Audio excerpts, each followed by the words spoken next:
ఇవాళ 11 సీట్లు వచ్చినటువంటి వైఎస్ఆర్ కాంగ్రెస్ పార్టీ దిక్కుచోతున్న స్థితిలో అడ్రస్ గల్లంత స్థితిలో ఉంది. మళ్ళా ఈ రాష్ట్రం అభివృద్ధి పదంలో ముందుకెళ్తుంది.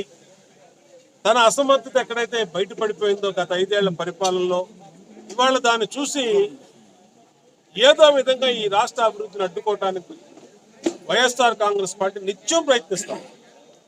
పెట్టుబడుల కోసం ముఖ్యమంత్రి కాళ్ళు అరిగిపోయేలాగా దేశ విదేశాలు తిరుగుతూ ప్రధానమంత్రిని రిక్వెస్ట్ చేస్తూ మోడీ గారి సహాయంతో రాష్ట్ర అభివృద్ధికి కంకణం కట్టుకొని తిరుగుతూ ఉంటే దాన్ని చెడగొట్టడం కోసం దేశ విదేశాలకి ఈ రాష్ట్ర అభివృద్ధికి సహకరించే పారిశ్రామికవేత్తలకి మెయిల్లు పెడతాం, బెదిరించడం ఇవన్నీ కూడా చేస్తూ ఉన్నారు. సింగపూర్ పర్యటనలో ఇవాళ ఎవరైతే మరి మెయిల్లు పెట్టారో ఆ మెయిల్కి పూర్తిగా వైఎస్ఆర్సీపీ బాధ్యత వహించాలి.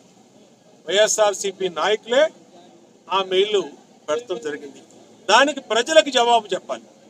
వాళ్ళు మీ మాటలు నమ్మే స్థితిలో ఎవరు లేరు.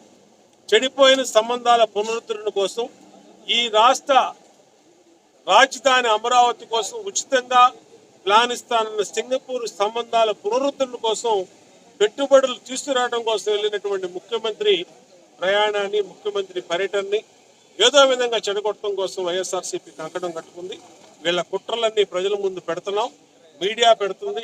ఖచ్చితంగా భవిష్యత్తులో వైసీపీ అడ్రస్ గల్లంతుంది. సార్, ఈ బుడమేరు వరద వస్తుందని వదంతులు పిలిచి సోషల్ మీడియాలో ప్రచారం చేశారు కదండి, వాళ్ళకి ఏం చెప్తారు సార్? జీవితంలో అంటే గత 5 సంవత్సరాల 2019-24 మధ్య వైసీపీ ప్రభుత్వ పరిపాలన వల్ల కాలువల మరామతులు, కాలువల నిర్వహణ సరైన రీతిలో చేయకపోవటం వల్ల మొన్న వచ్చినటువంటి అత్యధిక వర్షాలకి, ఎగువ ప్రాంతాల నుంచి వచ్చిన వరదకి విజయవాడ నగరం బుడమేరు ద్వారా మునగటం జరిగింది. ఇవాళ 4,000 కోట్లు కేటాయించాం.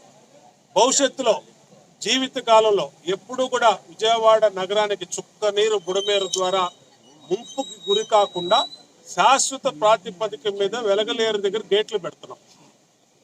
కాలువల మరామతులకి కట్టడాలు చేపట్టాం, రిటర్నింగ్ వాల్స్ చేపట్టాం, గేట్లు పెడుతున్నాం.